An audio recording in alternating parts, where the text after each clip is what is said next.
Night నాకు భయంకరంగా నొప్పి వచ్చిందండి, భరించలేనంతగా. అసలు నేను ఆ రోజు అనుకున్నా ఇంకా చనిపోతానేమో అని, అంత తట్టుకోలేనంతగా వచ్చేసిందండి.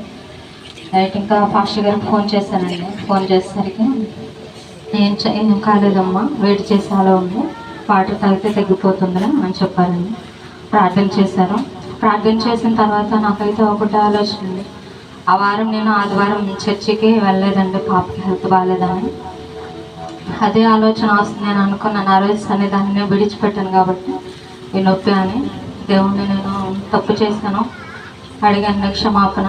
దేవుడు నా నొప్పిని తీసివేశాడండి, నన్ను స్వస్థపరిచాడు. ఈ చిన్న సాక్ష్యం దేవుడు దీవించాడు. దేని స్తోత్రం. అందరూ కూడా ఒకసారి గట్టిగా కాపాడుకుంటూ దేవుడిని మహిమపడతాం. మరి ఆమె ఏం చెప్పి అని చెప్పినప్పుడు నేను వాటర్ తాగమంటాను గల కారణం ఏంటంటే, అంటే వాటర్ తాగితే తగ్గిద్దా, గ్యాస్ అని ఎగదోసి వస్తుంటే అని పనుకుంది అనమాట. దేవుడు ఏమంటాడంటే, బలులు అర్పించడం కంటే మాట వినట శ్రేష్టం. మాట వినాలంతే, ఏ చెప్తా వినాలి.